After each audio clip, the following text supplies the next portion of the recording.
I'm here today to fight for humanity. I'm here today to fight for justice for the Palestinian people. I'm here today to call for an end to the violence and for immediate ceasefire to save the lives of innocent people, including women and children. Thus, I call the UN General Assembly to take 3 actions. First, stop the violence and military action to prevent further casualties. Second, to ensure humanitarian access and protection of civilians. Third, pursue a credible multilateral negotiation. Isu hangat konflik Israel dan Palestina. Yang pertama yaitu what are the points of the speech?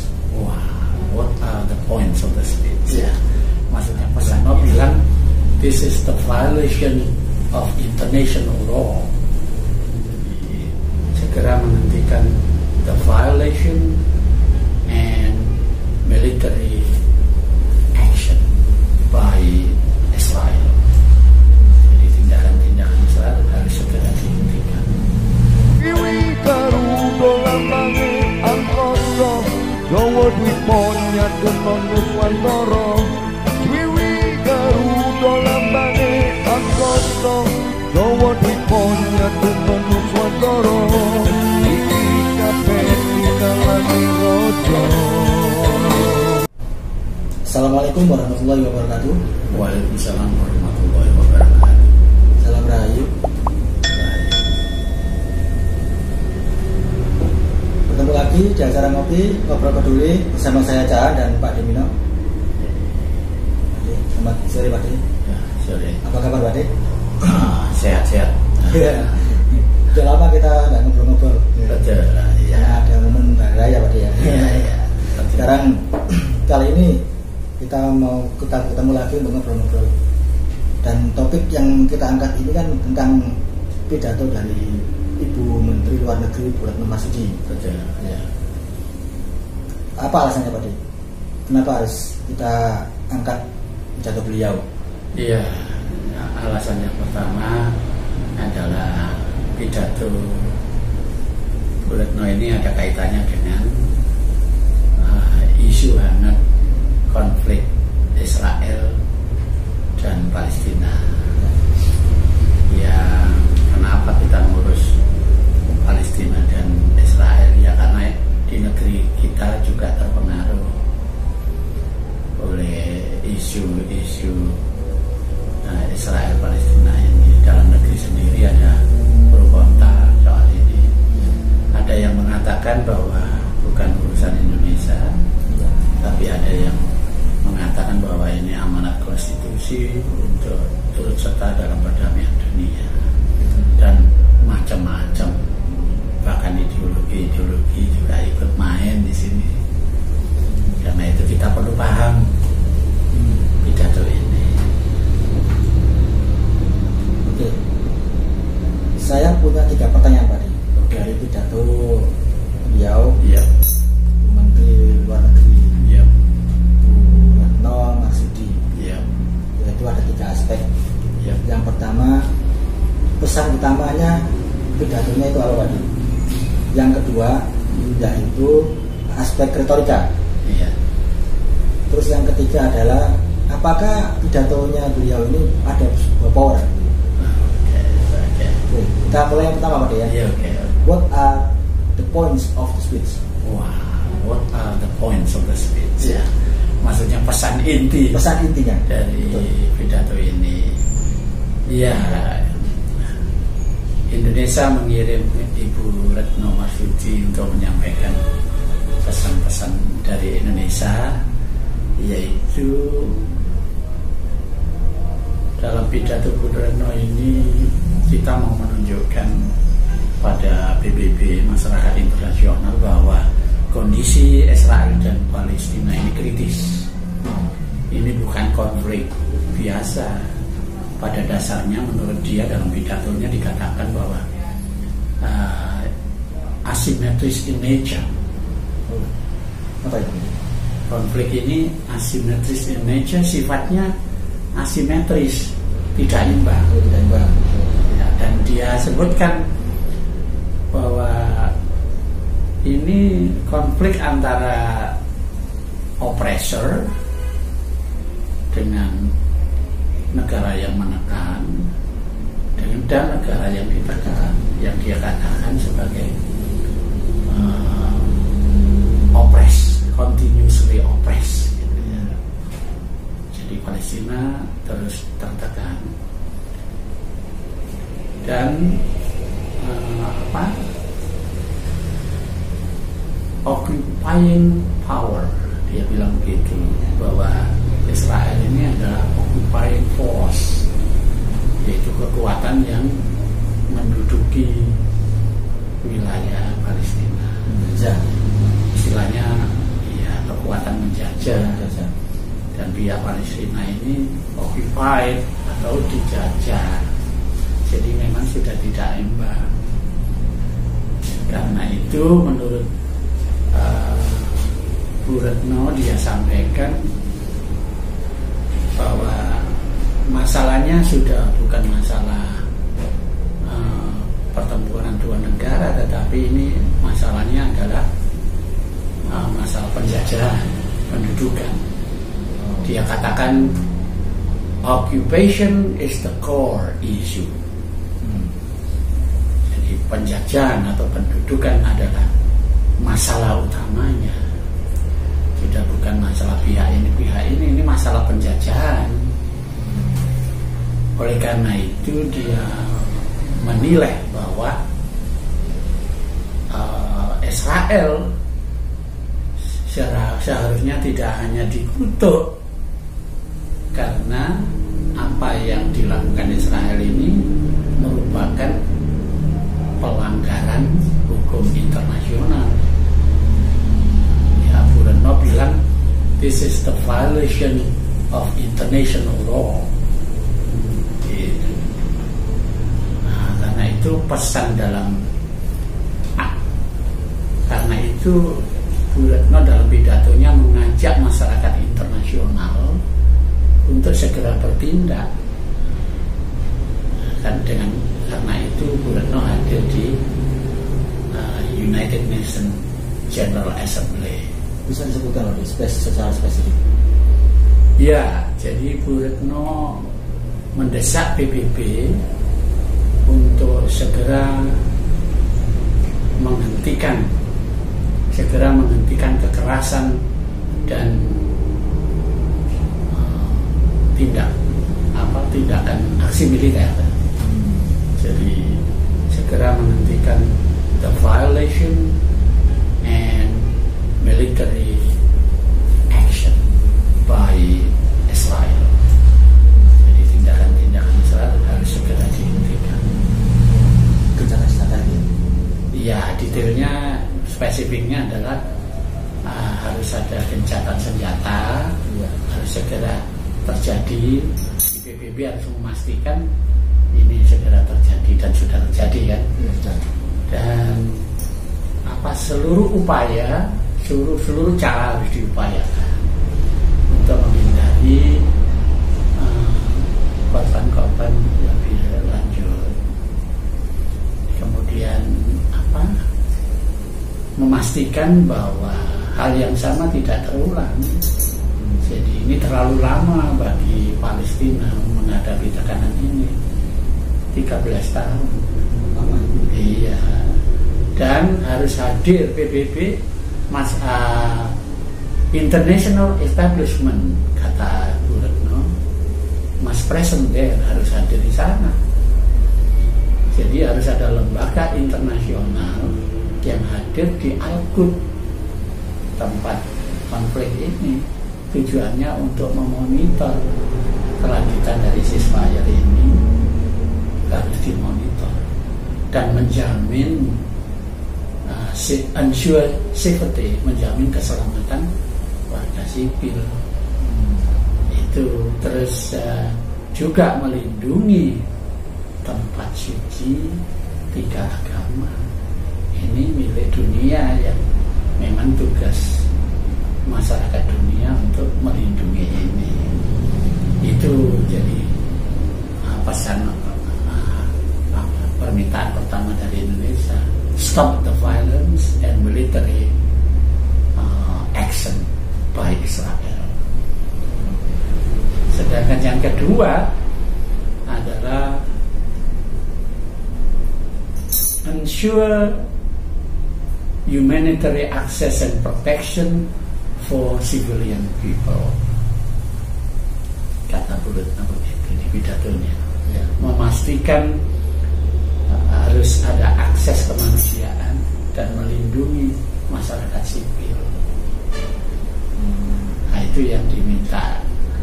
Detailnya ya harus mendesak Israel untuk segera membuka akses bantuan kemanusiaan untuk orang Palestina dan juga untuk keselamatan orang Palestina, menghentikan serangan-serangan ke area Palestina. Nah, itu yang kedua. Sedangkan yang ketiga, memastikan ada negosiasi multilateral. Ya. Jadi permintaannya segera diadakan multilateral negotiation yang syaratnya harus kredibel dengan menggunakan parameter yang adil dan dengan dasar komitmen two-state solution. Jadi dua negara, ya, solusi dua negara, dan harus memastikan bahwa Palestina segera memiliki pilihan. Jangan sampai tidak punya pilihan. Artinya jangan biarkan Palestina tidak mempunyai pilihan kecuali harus menerima tindakan-tindakan yang tidak adil. Nah, itu isi dari pesan utama desakan Indonesia agar PBB bertindak seperti 3 hal itu tadi. Sebagai polisi dunia ya harusnya bertindak tadi. Ya. Betul. Jadi dalam bahasa Indonesianya begitu, karena ini Inggris ya, orang Indonesia ngerti. Betul. Lanjut ke pertanyaan kedua tadi. Yang pertama tadi kan itu sudah terjawab ya. Nah, yang kedua yaitu tentang retorika bahasanya. Oh, retorika bahasa. Iya. Kualitasnya seperti apa kualitas? Oh, kualitas. Ya. Kualitas pidatonya beliau dari aspek retorika. Ya, betul. Ya, aspek retorikanya cukup jelas. Koherensinya cukup jelas. Jadi runtut bahasa Indonesianya itu. Jadi pidato ini backgroundnya bahwa menyampaikan bahwa situasi sudah kritis. Kan tadi backgroundnya ya, situasinya sudah kritis. Ini sudah asymmetris in nature, sifatnya sudah gak imbang ini antara penekan dengan yang ditekan. Gitu, antara pendudukan dengan yang diduduki, singkatnya penjajah dan yang dijajah gitu. Jadi dan ini terlalu lama terjadi semacam ini. Itu backgroundnya. Kemudian dia mengidentifikasikan masalah yang utamanya. Dia bilang occupation is the core issue. Masalahnya sudah bukan memilih siapa atau siapa. Masalahnya ini adalah occupation is the core issue. Masalah utamanya adalah penjajahan, pendudukan. Occupation itu pendudukan. Dan dia menyampaikan karena itu masyarakat dunia atau internasional seharusnya tidak Israel tidak hanya dikutuk karena apa yang dilakukan oleh Israel ini adalah sebuah pelanggaran hukum internasional yang menuntut masyarakat internasional untuk bertindak agar ini segera dihentikan. berarti Israel harus mempertanggungjawabkan ya. Betul, dan spesifiknya apa? Spesifiknya Indonesia meminta PBB untuk mengambil 3 langkah yang tadi menghentikan kekerasan dan aksi militer. Terus yang kedua, memastikan adanya akses kemanusiaan agar korban-korban gempuran Israel ini bisa tertolong, ya kan? Dan melindungi masyarakat sipil. Israel harus tidak menyerang lagi, kan gitu ya. Terus yang ketiga adalah negosiasi multilateral, jangan sepihak, jangan hanya Israel, Amerika gitu toh ya. Jadi antara Palestina dan benar-benar dengan Israel. Multilateral ya, artinya dengan termasuk masyarakat internasional yang harus sifatnya itu kredibel, bisa dipercaya, nggak sepihak, dan parameternya jelas. Dan dunia sudah menyepakati bahwa two-state solution itu adalah satu-satunya jalan. Jangan sampai ini terus begini sehingga Palestina nggak punya pilihan kecuali menolak ketidakadilan terus. Lah ini Indonesia mendesak itu segera bertindak. Itu. Jadi secara koherensi retoriknya, sistematikannya bagus. Jadi pidato ini retorikanya cukup bagus. Jadi runtut dan mengena menurut saya. Jadi saya begini, kalau memang ini pidatonya bagus, saya jadi punya pertanyaan lagi Pak. Iya. Pertanyaan saya gini, pidatonya bagus. Apakah pidatonya beliau ini ada sebuah power, kekuatan untuk bisa merubah atau situasinya itu ya? Ya, apakah pidato yang bagus ini punya power? Kalau dari perspektif moral, ya powernya cukup kuat karena pidatonya didasari tidak atas kepentingan sepihak. Jadi Indonesia datang ke sana ini atas pertimbangan bagi kemanusiaan, yaitu pidatonya ini termasuk kita sebut moral grounded speech. Moral grounded speech, pidato yang dasarnya adalah moral kemanusiaan demi keselamatan manusia. Saya kira ini cukup powerful, dan saya lihat juga terbukti ada ceasefire kan ya. Kemudian tidak lama ada perang lagi, serangan lagi, tapi ini jelas punya power kalau dari perspektif. Walaupun sedikit ya. Iya, kita lihat aja dampaknya. Ya. Tidak bisa kita katakan sedikit atau tidak. Tapi kalau menurut teorinya David Hawkins, ya, kalau dasarnya ini kemanusiaan murni ya sangat powerful. Melawan apa yang tidak setuju itu kan anak kepentingan yang akan menggunakan force, memaksakan. Ya tentu kalau menurut teorinya David Hawkins ini force akan rontok di hadapan power. Kita lagi lihat saja kan di dampaknya. Iya. Gitu. Sudah. Ya, kira itu saja. Bermanfaat bagi kita semua. Kita ikuti apakah pidato dari beliau nanti Muhammad Masud ini akan berdampak baik ataukah selanjutnya, ataukah ada halangan lain ya. Kita tetap ikuti aja. Kita lihat saja. Ya, kita tetap ikuti. Sampai di sini kami pamit undur diri. Wassalamualaikum warahmatullahi wabarakatuh.